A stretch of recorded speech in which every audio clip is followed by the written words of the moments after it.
Hi hello నేనండి మీ అరుణాని. ఈరోజు నేనైతే కాకరకాయ కూర చేస్తున్నానండి. కాకరకాయ కూర చేయడం కోసం నేనైతే ముందుగా కొన్ని కాకరకాయలు తీసుకున్నాను. వాటిని మొత్తం చెక్కు అయితే తీసేసుకున్నానండి. 1 కేజీ కాకరకాయలు తీసుకున్నానండి. వాటిని అయితే మొత్తంగా పూర్తిగా నేను చెక్కు తీసేసాను. చెక్కు తీసిన కాకరకాయల్ని శుభ్రంగా కడిగేసుకున్నానండి. అంతకుముందు నేను కాకరకాయలు వండడం చూపించానండి. ఈసారి అలా కాకుండా సింపుల్గా తొందరగా అయిపోయేలాగా అండి. కాకరకాయలు వండాలంటే కొంచెం ప్రాసెస్ ఎక్కువగా పడుతుంది, టైం పడుతుంది, ఆయిల్ కూడా ఎక్కువ పడుతుందండి. ఇలా అయితే మాత్రం చాలా సింపుల్గా తేలిగ్గా అయిపోతుందండి. శుభ్రం చేసుకున్న కాకరకాయలని నేను సన్నగా అండి మనం కొయ్యగలిగిన విధంగా సన్నగా రౌండ్స్ అయితే కోసేసుకోవాలండి. మళ్ళీ లావుగా ఉంటే ముక్కలు ఆగడానికి టైం పడుతుందండి. వీలైనంత వరకు ఎంత సన్నగా తరగగలిగితే అంత సన్నగా తరగండి. నాకు కూడా కొంచెం లావుగానే వస్తున్నాయి, ఇంకా సన్నగా తరగాలి మాట చెప్పాలంటే. అలా తరిగేసుకున్నానండి. ముక్కల కన్నా రౌండ్స్ అయితే బాగుంటాయండి. ఇలా మొత్తం తరిగేసుకున్న తర్వాత ముందుగా పొయ్యి మీద అయితే ప్యాన్ పెట్టుకున్నానండి. ప్యాన్లో ఆయిల్ వీటెక్కంగానే ఈ తీసుకున్న కాకరకాయ ముక్కలు మొత్తం వేసేసుకోవాలండి.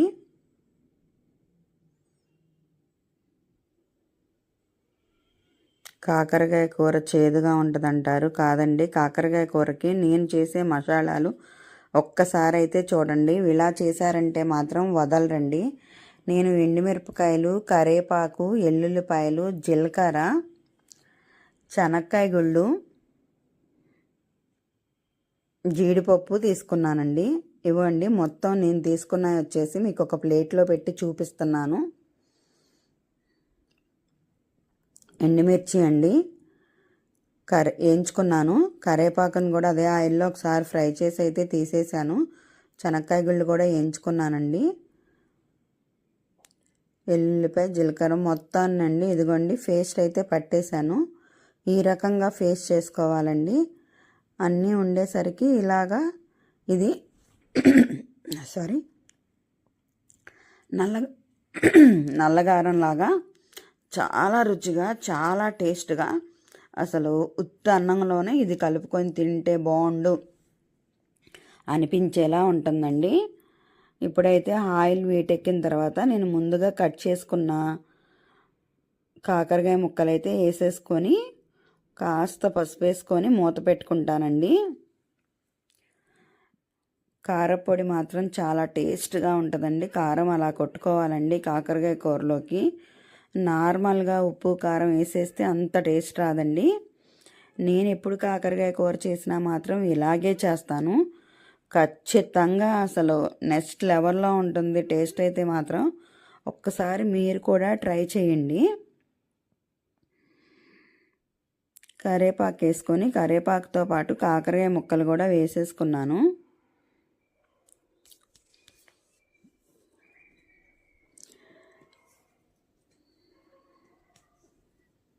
కాకరకాయ ముక్కలు తడి మొత్తం ఆరిపోవడానికి కారణం నేను ఒకరోజు అంటే ఈరోజు నైట్ కట్ చేసుకొని రేపు మార్నింగ్ చేసేసానండి. నాకు టైం ఉండదు, డ్యూటీకి వెళ్తాను. అందుకని అప్పటికప్పుడు కట్ చేసుకొని కర్రీ చేయాలంటే టైం అడ్జస్ట్ అవ్వదని చెప్పి నేను మార్నింగ్ చేసే కర్రీకి దేనికైనా కట్ చేసుకునే ఐటమ్స్ ఉంటే నైటే ప్రిపేర్ చేసుకుంటానండి. అంటే అన్నీ కాదు, చిక్కుడుకాయలు, బెండకాయలు, దొండకాయలు, కాకరకాయలు ఇట్లా కట్ చేసుకునేవి ఏవైనా ఉంటే నేను నైట్ మాత్రం కట్ చేసుకొని అన్నీ రెడీగా పెట్టుకుంటానండి. మార్నింగ్ నాకు టైము సరిపోదన్నమాట. అందుకని చెప్పేసి చక్కగా తడి కూడా ఆరిపోయి పొడి పొడిలాడుతూ ఉన్నాయి ముక్కలు. ఇప్పుడు కాస్త పసుపు వేసేసి నేనైతే మూత పెట్టేస్తాను, మగ్గిపోతాయండి. ఇప్పుడు కాస్త ఇందులోనే వెల్లుల్లిపాయలు కూడా వేసి దంచుతున్నానండి. ఆల్రెడీ నేను కారపొడిలో వెల్లుల్లిపాయలు వేసాను, మీరు చూశారు కదా. అయినా సరే ఈ కూరకి టేస్ట్ అంతా కూడా ఈ వెల్లుల్లిపాయలోనే ఉంటుందండి. అందుకని మళ్ళీ నేను కాసిన ఎల్లుల్లిపాయలు ఇప్పుడు కాకరకాయ ముక్కలతో పాటు ఈ వెల్లుల్లిపాయలు కూడా వేపేస్తాను. సౌండ్కి కింద వాళ్ళకి డిస్టర్బెన్స్ అవుతుందేమో అని అనిపించింది నాకు. క్లాత్ పెట్టుకొని కొడితే కొంచెం సౌండ్స్ రావండి. మనం ఇంట్లో ఇలా చేసుకునేటప్పుడు కింద ఫ్లోర్ వాళ్ళకి కాస్త డిస్టర్బెన్స్గా ఉంటుంది, అట్లా నాకు ఇష్టం ఉండదు.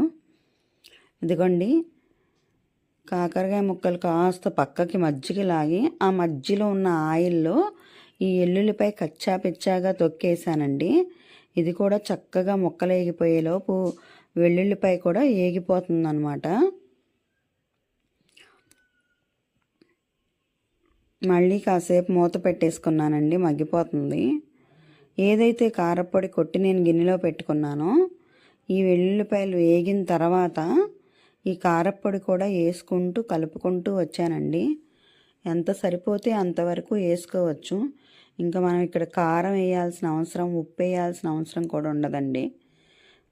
ఎండుమిరపకాయలు వాడాం కదా, మిక్సీలోనే నేనైతే ఉప్పు కూడా వేసేసుకున్నాను అనమాట. చాలకపోతే బ్యాలెన్స్ చూసి వేసుకోవచ్చండి. కాకరకాయ కూర, ఈ కూర మీరు ఉండదు కానీ ఉంటే 10 days అయినా బయట పెట్టినా సరే పాడవడం అంటూ జరగదండి. అంత సూపర్గా ఉంటుంది, చాలా టేస్టీగా ఉంటుంది. చేదు అన్న విషయం ఎక్కడా కూడా అసలుకి మచ్చుక్కైనా కూడా అనిపించదండి. ఎందుకంటే పల్లీ ఫ్లేవరు, జీడిపప్పు ఫ్లేవరు, కరేపాకు ఫ్లేవరు, ఎల్లుల్లి ఫ్లేవరు, ఇన్ని ఫ్లేవర్ మయాన అసలు కాకరకాయలో ఉన్న చేదునెస్ మాత్రం అస్సలు ఉండదు. ఆ కొంచెం నేను రైస్లో కలుపుకోవడానికి ఉంచుకున్నానండి. నాకు అలా తినడం అంటే ఇష్టం అన్నమాట. మళ్ళీ ప్రత్యేకించి చేసుకోలేను కదా అని చెప్పేసి వేడి వేడి అన్నంలో ఒక్క బొట్టు నెయ్యి వేసుకొని ఆ కారపొడి వేసుకొని తింటే నెక్స్ట్ లెవెల్లో ఉంటుంది. నేను అది కూడా వీడియో పెట్టాను, మీరైతే చూసేసేయండి. ఇక ఫైనల్గా ఏగిపోయిందండి. నేనైతే కొత్తిమీర కడిగేసుకొని సన్నగా తరిగేసుకుంటున్నాను.